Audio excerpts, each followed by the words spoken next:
Thank you, George, for joining us. So I think the burning question in everybody's mind is, how much longer will Loretta have to wait until her honeymoon? Yeah, that's a question that she asked me as well. So and you respond. Yeah, and when it's ready, honey, when it's ready. Patience is a virtue when it comes to space exploration. Yeah, I mean, we do live in an amazing moment in time, and the innovation in aerospace is incredible, and one of the things that I love talking about is, so how many people have ever been to space? Has anybody been to space here? Can't see. I can't really see, but more importantly, how many people want to go to virtually? space? Raise your hand. Okay, there we go. A few. Anyway, Can I ask one more question for you? Of course, yeah. How many of you would pony up $250,000 tonight to go to space? You've got a few potential customers. Sorry, you were saying? No, I was just saying. I mean, about 550 people have ever gone to space, ever, which strikes me as like an incredibly low number when you consider that many people fly on like a 380. And one of the things that we want to do at Galactic is just radically open up space, because it's been sort of closed off from us. It's been closed off from innovation, and we're living through a moment where, we're at an inflection point where, come back in 10 years, and I think thousands of people will have gone into space. So let me challenge you on that a little bit. Just going back to the $250,000 a pop, Yep. which I know is much better than $20 million a ride. But another magazine, not ours, described your product as the company's main product is quite simple.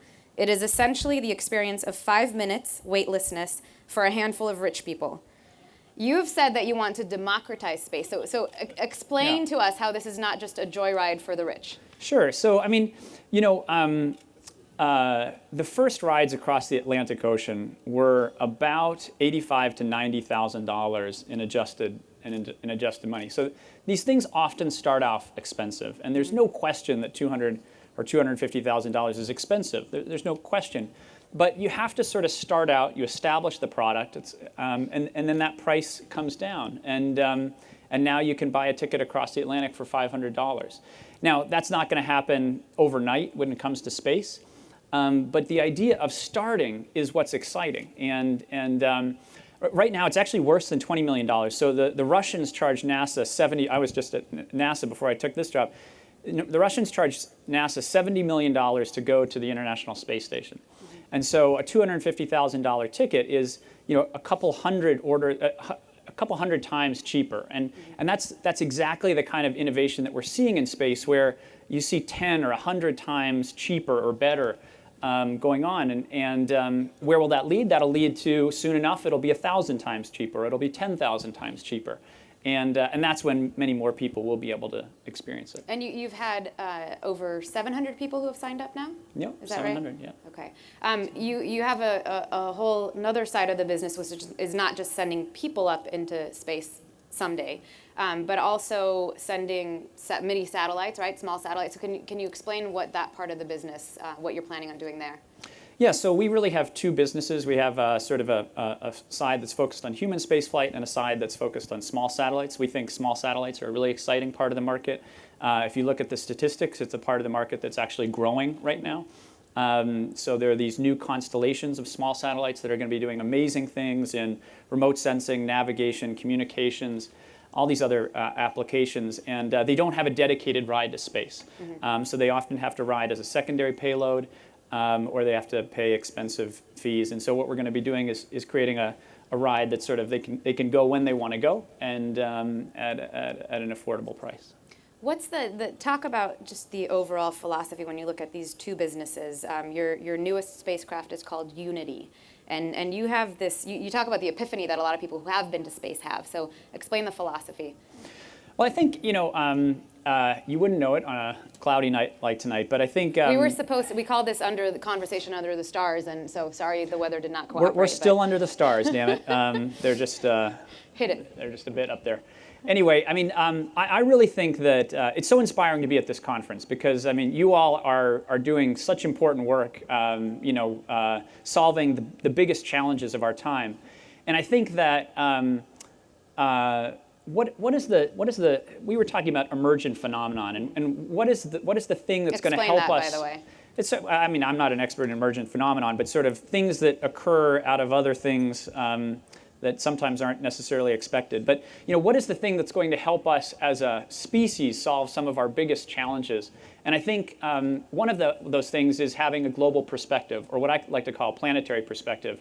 And I think about this thing called the overview effect, which is a scientifically documented thing where people who go into space, basically they become changed and they have a new relationship with their home planet. And I think that global perspective or that planetary perspective is going to be crucial to helping us solve some of the biggest problems that we have on planet Earth. And so I think of the 700 people to start, but eventually thousands and then tens of thousands of people who go into space, and they will leave their planet, even if it's only for a few minutes, and they will have this special moment. And then I think about how those people will then go back to their home communities, and I think that they're going to have a really powerful impact sharing that perspective. And so, I mean, I'm excited about that idea. How long does that moment last? I mean, when you're able to actually do this, what's the plan? Is it really just 5 minutes? So from takeoff to landing, it's about 2 hours. Ultimately, our aspiration is to do point-to-point travel, which will be longer, but we'll start off with something that's about 2 hours long. And you said no flight attendants, right? They've actually had flight attendants already apply for jobs, but... Yeah. No, it's just we have two pilots in the front and up to 6 people in the back. Okay. So you have been at it for quite a number of years. So have other companies, of course, and you have had delays and setbacks. So I want to mention one of those and have you kind of talk us through it. But October 31st, 2014, you had a test craft that broke apart in the air, crashed in the Mojave Desert. One of the pilots was killed, the other one was injured. What was going through your mind when that happened? Well, that was a tough day, but the safety that the American aviation industry, the global aviation industry has today, it's the safest form of travel, of any kind of travel, was built on test flight. And the accident that we had was in test flight, and it will make our vehicle safer ultimately when we actually go into commercial service. So it was a tough day for the whole company, but I'm really proud of how the company sort of came together. We have a bunch of folks who came out of NASA. They went through one of the shuttle accidents. And they really helped some of the younger folks get through it. And now I think we're really excited about moving back into test flight, which we'll be doing soon. And what changes have you made? Because you have a new spacecraft now, like I mentioned, Unity.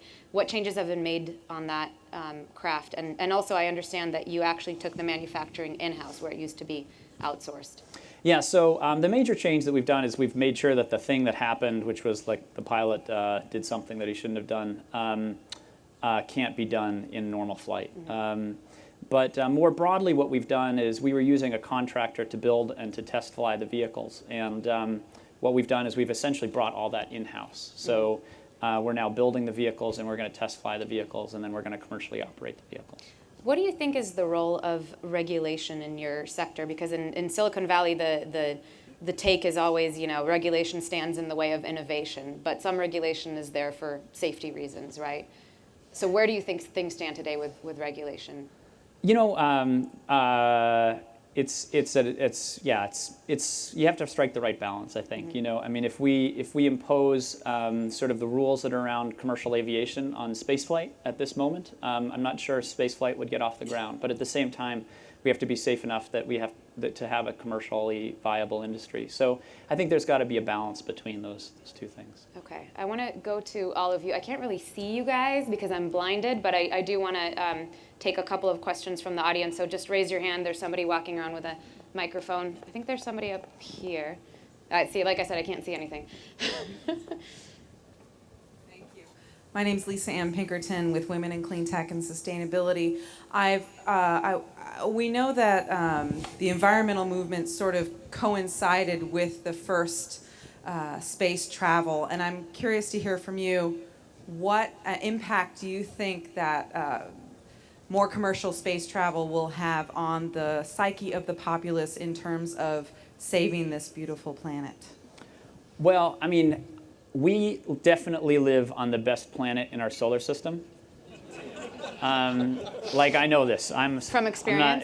I'm an expert. And, but I mean, seriously, I really do hope that having people either go into space themselves or know people who've been into space, that those people will get the fragility of our home spaceship, right? We live on a spaceship, and it's an awesome spaceship. It's been working basically very well for billions of years, and we're doing stuff that could have a significant impact on the life support system of our spaceship.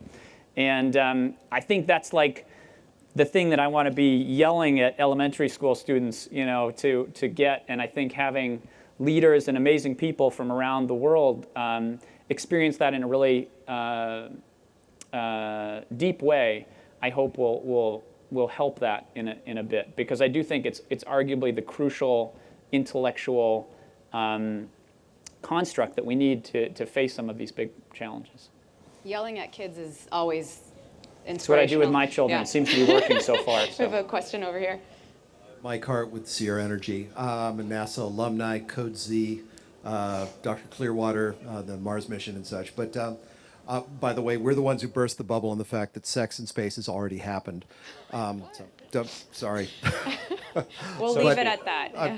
We'll leave it at that. Yeah. But the question is, you're talking about taking 6 people at $250,000 a pop, so $1.5 million in gross. What kind of operating costs are you guys projecting? We think it's going to be a very profitable business. I won't give you the exact margins, but I mean, it should be a good business. I mean, the thing about space businesses in general is that they've got high capex, high non-recurring upfront, and then hopefully you have a good business once you get through that. And we're the exact same way. It's a lot of money to get to the starting line, but once you get there, it should be a good business. How much have you guys raised to date, by the way? We've raised over $600 million. It helps having Richard Branson on board. Question over here. Yeah, hi. Hello. Yeah, hi, it's Mike from Car Charging again. Could you help, for those who are not really familiar with the space, your competitors, what you're doing, what's different from what you're doing, and what the others are doing? What do you expect? Sure, yeah. So, I mean, we have a few competitors on both sides of our business. So, in terms of suborbital spaceflight, Blue Origin is also trying to do that. That's Jeff Bezos' company. And then there's one or two other companies that are somewhat less funded. And then on the orbital side, there are a few other small satellite companies. There's a company called Rocket Lab, which is a good company actually, but a bit smaller than what we're doing. And then obviously there are the bigger companies, but they're not as focused on small satellites.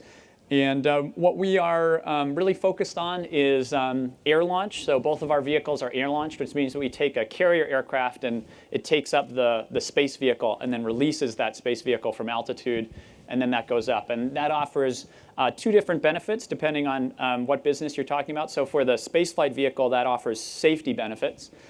Because you have this margin of safety when you're released. You have about 10 minutes of glide time to figure out anything or just come back, and you can do a smooth runway landing. So it's a safety issue for the spaceflight side.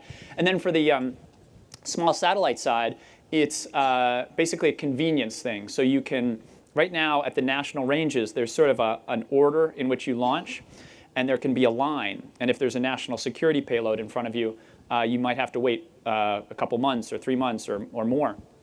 And with air launch, you can just fly out over the Pacific Ocean and launch almost on need. Not exactly, but pretty close to that. So we think that we'll be able to be more responsive to our customers with the air launch operating model. Other questions in the audience? Just yell out because I can't see you. No? Okay. So you mentioned yelling at children. Do you are you seeing, and you also mentioned a renaissance in space travel, are you seeing increased interest from high schoolers, from university students in going into aerospace? I think that this is an amazing time to be a young engineer. And whether that's working in the energy field or whether it's working in aerospace, it's an incredible time because you're able to work on real projects that can scale and do huge things. It's probably the best time to be an aerospace engineer since the Apollo era. Because not only can you go and do this tremendous amount of different things, but you're going to get paid well and you're going to get your hands dirty building stuff. And so it's a great time to be an aerospace engineer. Yeah, it's a great time. Good to know. So I will end with this. I actually I canvassed a very elite group, a very elite focus group known as my Facebook family and friends, and asked what questions they would have for Virgin Galactic, and a lot of them were more on the frivolous side. So will my soon-to-be defunct Virgin America miles work on Virgin Galactic? First of all, they're not going to be defunct, and second of all, no. Yeah. All right. How's the leg room? The legroom is terrific. And then will the peanuts be salted or plain? At $250,000, you can get your peanuts whatever way you want. And a martini, right? I'll just end actually on the same question that I had initially. I know you guys have kind of stopped giving, or I should say Richard Branson has stopped giving a timeline, but can you give any indication?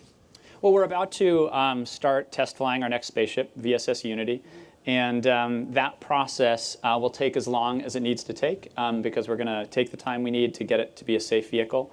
And when we're ready to, when the engineers say we're ready, we're going to start flying it commercial service, and it's going to be fantastic.